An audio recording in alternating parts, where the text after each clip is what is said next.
कहते हैं कि शब्दों की ताकत बहुत बड़ी होती है और कई बार एक छोटा सा बदलाव पूरे अर्थ को पलट देता है। मध्य प्रदेश के मंडला जिले से भी एक ऐसा ही मामला सामने आया है, जहां सहकारी बैंक घोटाले में अस्वीकृत शब्द से सिर्फ एक अक्षर हटाकर उसे स्वीकृत बना दिया गया और देखते ही देखते 38 लाख का मामला 65 लाख रुपए की धोखाधड़ी में तब्दील हो गया। इस सनसनीखेज मामले में आर्थिक अन्वेषण ब्यूरो (ईओडब्ल्यू) ने बड़ी कार्रवाई की है। ईओडब्ल्यू ने कार्रवाई करते हुए जिला सहकारी केंद्रीय बैंक के तत्कालीन महाप्रबंधक सहित 4 आरोपियों के खिलाफ एफआईआर दर्ज कर जांच शुरू कर दी है। दरअसल मामला अल्प बचत साख सहकारी समिति मर्यादित मंडला से जुड़ा है। ईओडब्ल्यू जबलपुर को शिकायत मिली थी कि समिति के अमानतदारों की जमा राशि लौटाई नहीं जा रही, नियमों को ताक पर रखकर ऋण स्वीकृत किए जा रहे हैं और वसूली में गंभीर लापरवाही बरती जा रही है। शिकायत के आधार पर ईओडब्ल्यू एसपी अनिल विश्वकर्मा के निर्देश पर जांच टीम गठित की गई। जांच के दौरान सामने आया कि 8 नवंबर 2011 को जिला सहकारी केंद्रीय बैंक मंडला की ऋण उप समिति की बैठक हुई थी। इस बैठक में यह तथ्य दर्ज किया गया कि अल्प बचत साख सहकारी समिति पर 38 लाख रुपए का बकाया लोन है, इसलिए सर्वसम्मति से इस लोन प्रस्ताव को अस्वीकृत किया जाता है। लेकिन यहीं से घोटाले की पटकथा लिखी गई।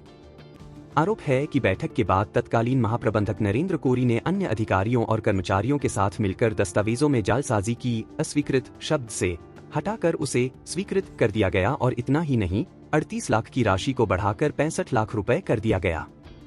महज 3 दिन बाद 12 नवंबर 2011 को महाप्रबंधक के हस्ताक्षर से 65 लाख रुपए का अल्प अकृषि लोन स्वीकृत कर दिया गया। ईओडब्ल्यू की जांच में यह भी सामने आया कि ऋण उप समिति के निर्णय को जानबूझकर छुपाया गया और नियमों को दरकिनार कर राशि जारी कर दी गई।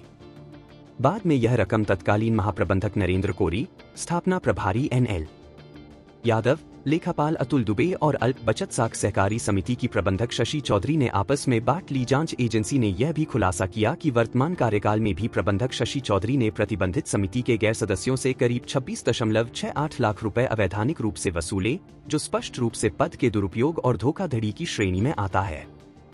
ईओडब्ल्यू ने इस केस में शासकीय पदों के दुरुपयोग, आपराधिक षड्यंत्र, धोखाधड़ी, जालसाजी और फर्जी दस्तावेजों के जरिए बैंक को 65 लाख रुपए का नुकसान पहुंचाने का मामला दर्ज किया है।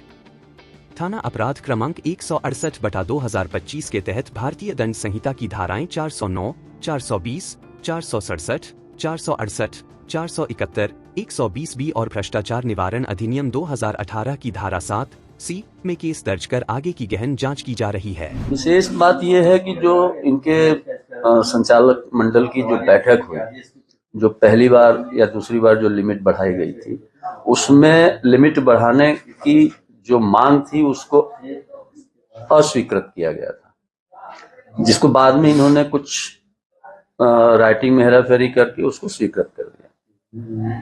तो ये एक अपराध ये है, और दूसरा गबन से रिलेटेड हो जाता है, फाइनेंशियल मैटर।